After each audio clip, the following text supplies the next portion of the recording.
Dios.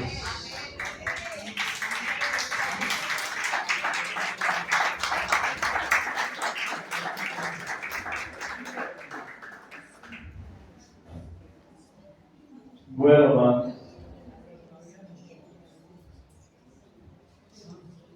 yo sé que lo que hicieron ellos es algo maravilloso. Hay veces no alcanzamos a entender, ¿no es cierto?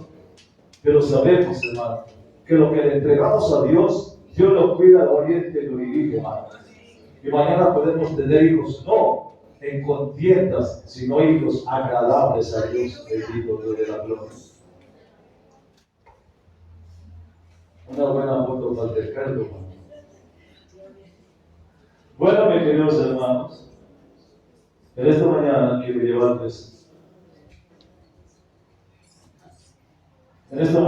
llevarles un texto bíblico en Primera de Tesalonicenses capítulo 4, versículo 16 al 17, que estaban leyendo ahorita la palabra del Señor. Primera de Tesalonicenses capítulo 4, versículo 16 al 17.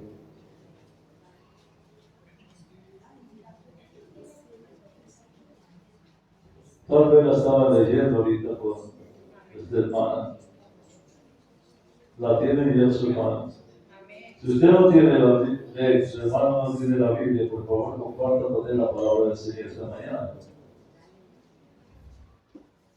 Primera de Tesalonicenses, capítulo 4, versículo 16 al 17, la bendita palabra del Señor dice así: en nombre del Padre, del Hijo y en nombre poderoso del Espíritu Santo de Dios.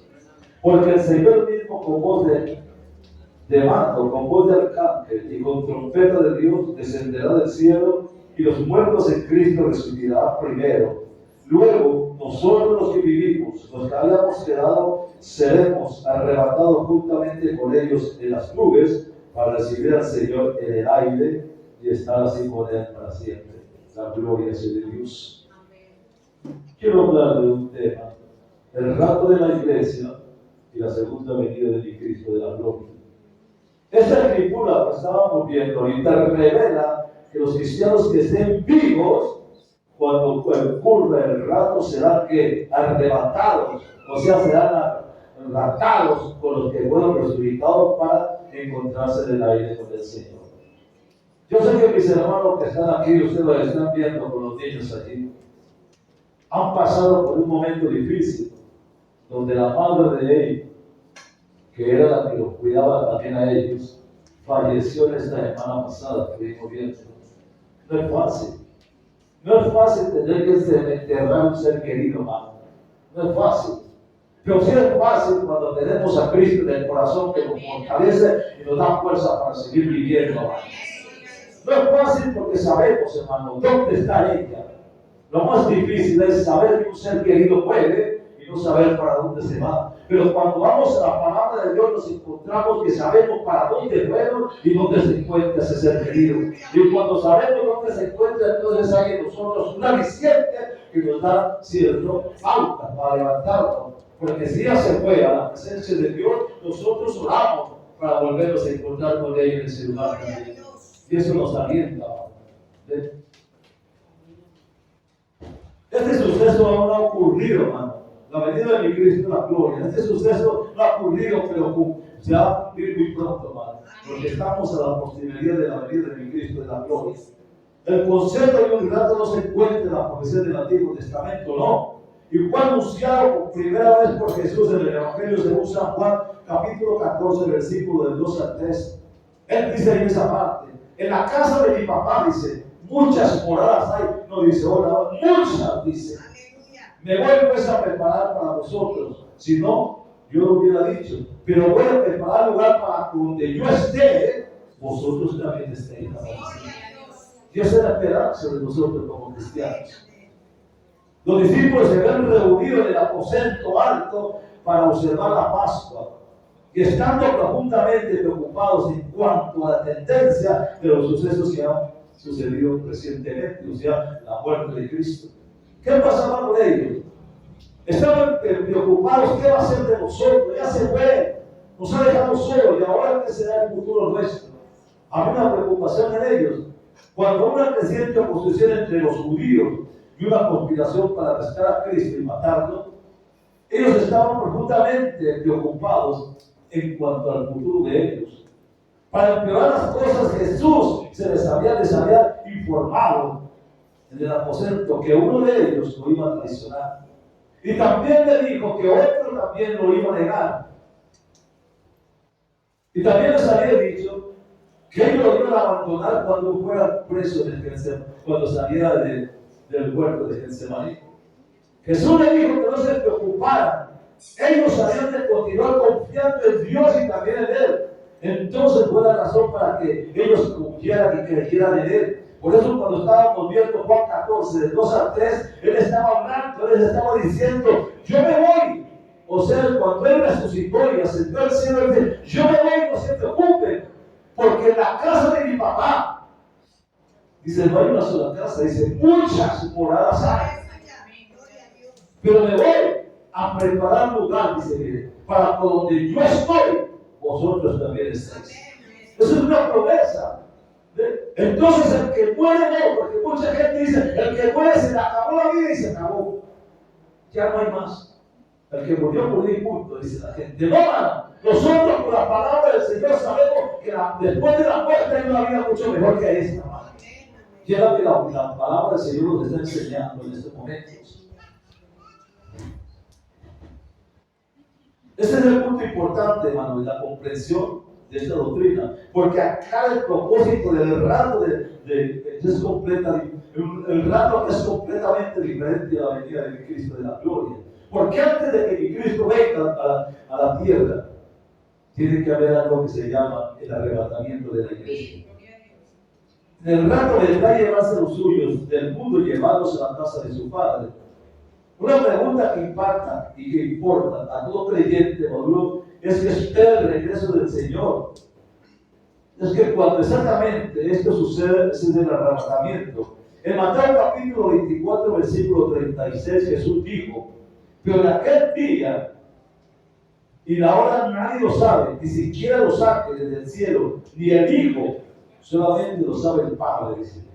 En otras palabras, no nos incumbe a nosotros saber cuándo se nos dije, cuándo será eso, no nos incumbe eso, sino que Él ha dejado que promesas que esperemos y creamos en ellas, es diferente. Decir cuándo viene Cristo será una doctrina de error, será un engaño, no sabemos, pero los 6 señales que nos muestran cuándo y en qué momento va a ocurrir eso. Lucas capítulo 21, versículo 28 dice, cuando estas cosas empiecen a suceder, erguiros y levantar la cabeza, porque se acerca vuestra redención, dice la palabra de Dios. Justo antes del arrebatamiento de la iglesia, los muertos, dice, Cristo resucitará primero. ¿Qué es lo que dice? En 1 Tesalonicenses capítulo 4, del 16 al 17 que leíamos. Dice, porque el Señor mismo con voz de mando, con trompeta de ángel y con trompeta de Dios descenderá del cielo y los muertos en Cristo resucitarán primero. Dice, luego nosotros, los que vivimos, los que hayamos quedado, seremos arrebatados juntamente con ellos en las nubes para recibir al Señor en el aire y así estaremos siempre con el Señor. Es una promesa. Solamente tenemos que conocer palabra y creer en ello. ¿Ve? Porque Pablo estaba hablando, Pablo decía, los muertos van a resucitar primero, cuando Cristo venga, los muertos resucitarán primero porque habrá una resurrección. Así como Jesús llamó a Lázaro que salía de la tumba, ya había otros Lázaros allí, y solamente salió un Lázaro porque el Señor dice, mis ovejas conocen mi voz, y salió fue Lázaro. Entonces en el arrebatamiento solamente los que creen en Cristo serán arrebatados. Dice Pablo, dice, pero nosotros, dice, los que estamos vivos, seremos transformados en un abrir y cerrar de ojos. Como diciendo Pablo, no conoceremos la muerte. Pero Pablo murió y no pudo ver eso. Pero nosotros sí vamos a verlo, porque estamos llegando al tiempo que Pablo estaba diciendo, pues lo estamos viviendo ahorita, porque la situación y todo lo que está sucediendo nos está acercando a ese acontecimiento que ya viene. La gloria sea de Dios. ¿Quiénes son los muertos en Cristo? Pablo le da una palabra general de seguridad en 1 de Tesalonicenses 4:13, que dice, tampoco queréis, hermanos, que ignoréis acerca de los que duermen, para que os entristezcáis, como los otros que no tienen esperanza. Por ejemplo, el Señor inspiró a Isaías para escribir Isaías capítulo 26. Miren, cuando nosotros vamos a Isaías capítulo 26, porque Isaías en el Antiguo Testamento es el Apocalipsis de ese tiempo. Era el único que en su libro están narrados los acontecimientos que iba a pasar Jesucristo. Es el único. Y en Lucas, Isaías 26, versículo 19 al 21 dice así, tus muertos vivirán, sus cadáveres resucitarán, despertad y cantad, moradores del polvo, porque tú, rocío, el cual roció de las hortalizas y la tierra, dice, no serán muertos. Anda, pueblo mío, entra en tus aposentos, cierra tras ti las puertas, escóndete un poquito por un momento, un tanto que pasa, dice la indignación. Porque aquí que dice, Jehová sale de su lugar para castigar al morador de la tierra por su maldad contra él y a la tierra de comunidad de sangre derramada, oiga, por lo que han hecho y lo que están haciendo. Están narrando acontecimientos que estamos viviendo en este momento nosotros. ¿Cuántos años, miles de años hace que se escribió Isaías? Lo estamos viviendo en este momento nosotros, porque era profético. Es notable que este pasaje antiguo parezca hablar de manera específica acerca del arrebatamiento y de los acontecimientos relacionados con los últimos tiempos que estamos viviendo nosotros. El versículo 19 que leíamos describe la resurrección de todos los creyentes buenos. Y el versículo 20 es una advertencia al pueblo mío, dice, de que los últimos días tendrán que esconderse del anticristo hasta que el Señor los vuelva y los rescate. Y el versículo 21 nos habla de la ira del día del juicio que el Señor tendrá inmediatamente. El libro de Joel confirma así mismo la liberación de los justos antes de la venida del Señor. Joel capítulo 2, versículos 31 y 32 dice así: el sol se convertirá en tinieblas y la luna en sangre antes que venga el día del Señor grande y terrible, y todo aquel que convoque el nombre del Señor dice será salvo. Encontramos en Daniel una sucesión algo aplicada a esto que estábamos hablando ahorita. Eventos de los últimos tiempos. Mientras los eventos anteriormente mencionados tienen lugar en la tierra, otra escena de gran contraste sucede en el reino de los cielos. Mientras aquí habla la Biblia que cuando a Cristo le levante la iglesia, empezará algo que se llama la gran tribulación. Y mientras están en la gran tribulación, dice, algo está pasando en el cielo. Ha llegado algo que se llama la boda del Cordero, que es Cristo. La boda del Cordero con su esposa, y este será un acontecimiento de gran esplendor, más allá de todo lo que nosotros podemos imaginarnos, hermano. El mismísimo Hijo de Dios será el esposo. Ciertamente el Padre no escatimará ningún detalle de la celebración de las bodas de su Hijo unigénito. El Dios de los cielos, la tierra y todo el universo desplegarán su gloria como nunca antes en las bodas de su único Hijo. ¿Y qué diremos de la esposa? Podemos comprender lo que significa ser la esposa de Cristo, del unigénito Hijo de Dios. Esta asombrosa realidad debería ser a cada uno, a cada cristiano, hincarse de rodillas con admiración, reverencia y gratitud y darle gracias a Dios porque nosotros hemos privilegiado benditos de la gloria. ¿Quiénes somos nosotros para que Él pudiera cierta memoria de nosotros? Nada. Los últimos días antes del retorno de Cristo serán de gran prueba y de gran tribulación.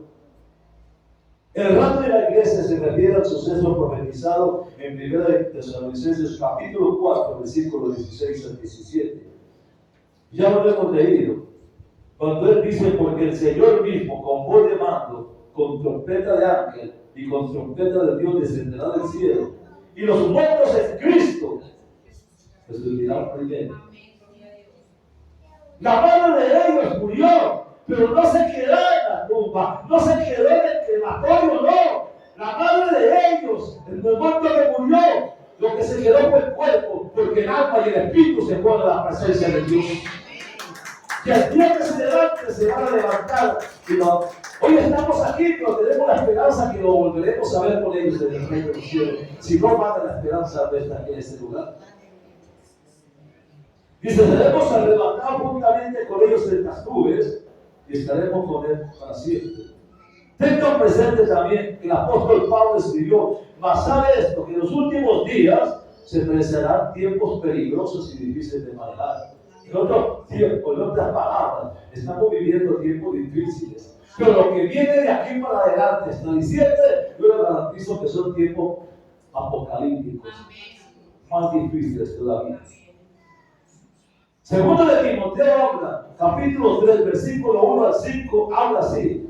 Porque los hombres, dice, amadores de sí mismos, amadores del dinero. Cuando dice amadores de sí mismos, estamos viendo un programa donde hay hombres y hay mujeres que se aman a sí mismos. Se ponen en un espejo y se miran y se aman a sí mismos. No necesitan que nadie les ame, no, se aman a sí mismos. Se casan a sí mismos, viven a sí mismos. Es algo que no se ha visto nunca en la vida. Dios lo que habla la Biblia dice amadores de sí mismos, amadores del dinero, presumidos, activos, blasfemos, desobedientes a los padres, soberbios, desagradecidos, desleales, sin tener cariño natural, no dispuestos a ningún acuerdo, calumniadores, sin autodominio, feroces, sin amor del bien, traicioneros, testarudos, hinchados de orgullo, amadores de placeres más bien que amadores de Dios, teniendo una forma de acción piadosa, pero resultan falsos en su manera de ser. Dice, estos evitan. Eso es lo que está hablando, segundo de Timoteo, capítulo 3, versículo 1 al 5. Está hablando de eso. ¿Cuánto hace que Timoteo escribió este libro y lo estamos viviendo en este tiempo? Lo estamos viviendo nosotros hoy en día. Serán tiempos críticos, son caracterizados por la anarquía, la impiedad, la crueldad, la violencia y el egoísmo. Cristo viene pronto, hermanos. Hechos capítulo 1, versículo 10 a 11 dice. Yo quiero leer, ese es el pasaje. Si tiene la Biblia, hable con su hermano y comparte la palabra de Dios en esta mañana. Hechos capítulo 1, versículo 10 a 11 dice así. Estando ellos con los ojos puestos en el cielo, entre tanto que él se iba, y aquí se pusieron junto a ellos dos varones con vestiduras blancas, los cuales también le dijeron, varones galileos, ¿por qué estás mirando al cielo? Este mismo Jesús, que ha sido tomado de vosotros al cielo, así vendrá como lo habéis visto vosotros a él. Dice, así vendrá. Y si Cristo no resucitó, hermano, usted dice 1 Corintios 15, 14, y si Cristo no resucitó, vana es nuestra predicación, vana es nuestra fe, vana. Versículo 16 dice, porque si los muertos no resucitaron, tampoco mi Cristo la gloria resucitó. Él prometió ascender a los cielos y les dio una promesa que estábamos leyendo en el Juan 14, del 1 al 3. La muerte no es el final, hermano. No, la muerte es el comienzo de una nueva vida. Cuando usted va al Evangelio según San Juan, quiero llevarle Evangelio según San Juan, capítulo 11, versículo 24. Mira lo que la palabra del Señor dice así. Y le dijo Jesús, yo soy la resurrección y la vida. El que cree en mí, aunque esté muerto, vivirá. Y todo aquel que vive y cree en mí, no vivirá eternamente. Dice, cree solamente eso. Está hablando de algo diferente, de Dios. Cuando allá se dice buenas noches, cuando allá se dice buenas noches, aquí decimos buenos días, la gloria de Dios. Apocalipsis 21:5, para terminar, dice, habrá, mire lo que dice, una promesa. No habrá allí más noche y no tiene necesidad de la luz de la lámpara ni la luz del sol, porque Dios el Señor los iluminará. Y recuerden que el Señor puede quitar todo lo que usted tiene en esta mañana. Dolor, aflicción, angustia, desespero, amargura, resentimiento. Él ha dicho, yo he venido para que ustedes tengan vida y la tengan en abundancia. Bendito sea el nombre de Dios. La gloria de Dios, lo creemos, hermano. Por eso cuando yo hablaba con Diodero en estos días, no era fácil, porque había muerto un ser querido, que había vivido tan cerca de ellos, había compartido con ellos, era casi lo único que tenían ellos, y de pronto desaparecen. ¿Cómo quedaba un vacío? Pues cuando hay una esperanza, hay una esperanza cuando dice la Biblia que cuando morimos nos vamos a la presencia de Dios. Y cuando la palabra del Señor dice que cuando nosotros muramos, nos volvemos a encontrar con ellos allá. Y esa esperanza nos hace vivir a nosotros, ¿cierto? Con la ilusión de que ese ser querido lo volvemos a ver benditos desde la gloria. Para muchos parece esto, ¿cierto? Una cosa ilusoria, pero lo que creemos en la palabra sabemos que es una realidad. Pero tenemos que saber cómo estamos viviendo, hermanos. Por eso cuando presentaban los niños, es una bendición, hermano.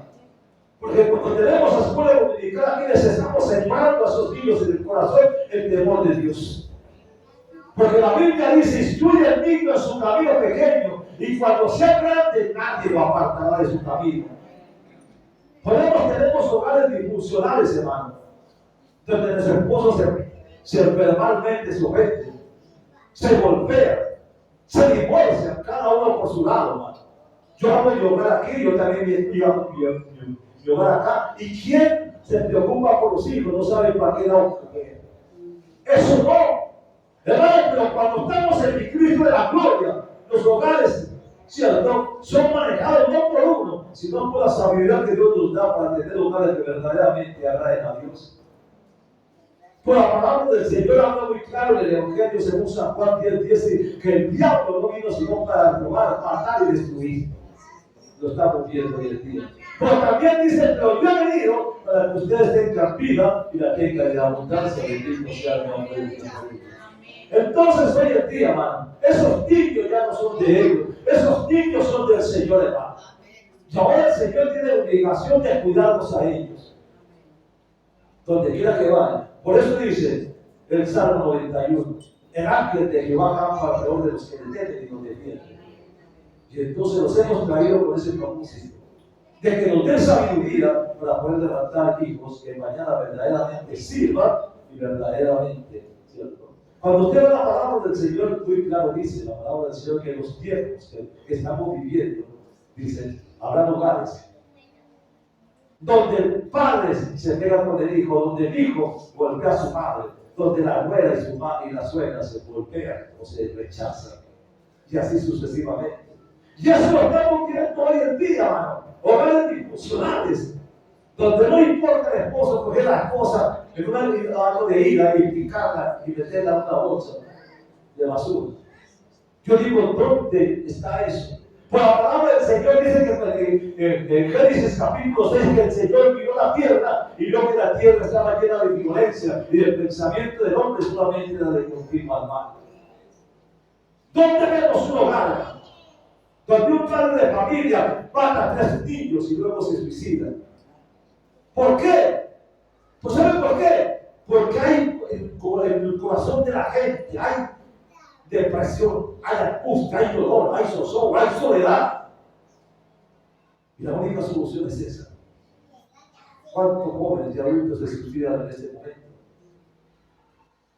Hermano, la gente necesita de Dios. Yo les cuento algo bien.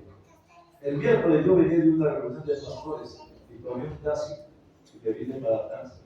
Y cuando me monté del taxi, ay padre, ese hombre que estaba manejando hablaba las vulgaridades más grandes y decía la política, el presidente, ¿qué uno decía? Yo solamente lo escuchaba. Se le sentía la amargura, el resentimiento y todo lo que decía. Y cuando llegó aquí a la puerta, saqué la brinquecita, se la entregué en la mano. Le tomé la mano y le puse una por él así. Y empecé a reprender a tal y de amargura, resentimiento, odio, y que Dios llenara su corazón de amor y tranquilidad y paz. Empecé a orar por él, y Y cuando terminé de orar, me dice gracias porque siento la paz de mi corazón. Hermano, ¿cuántas personas hay así, hermano? En esa vida condición y nosotros tenemos la solución a esas personas que se encuentran en esa condición, hermano. Pues tenemos que llegar a ellas, hermano. Es el tiempo más difícil que se está viviendo, como dice Pablo, tiempos peligrosos, antes de la venida de Cristo la gloria. Y así como ese hombre, cuántas personas hay igual, hermano. Que Dios nos ponga a esas personas en el camino para poder orientar y orientar en la senda del Señor. Eso es lo nuestro. Por eso yo los bendigo a ellos, hermano. Y me alegro por ellos, porque hicieron algo maravilloso, hermano. Y ese algo maravilloso es traer sus niños al Señor y consagrárselos al Dios Todopoderoso. Bendito y alabado sea el nombre de Dios. Por eso en esta preciosa mañana, yo quiero solamente decirle a ustedes, ¿por qué no nos colocamos un momento de Dios está? No sé qué necesita usted, no sé cómo se encuentra usted.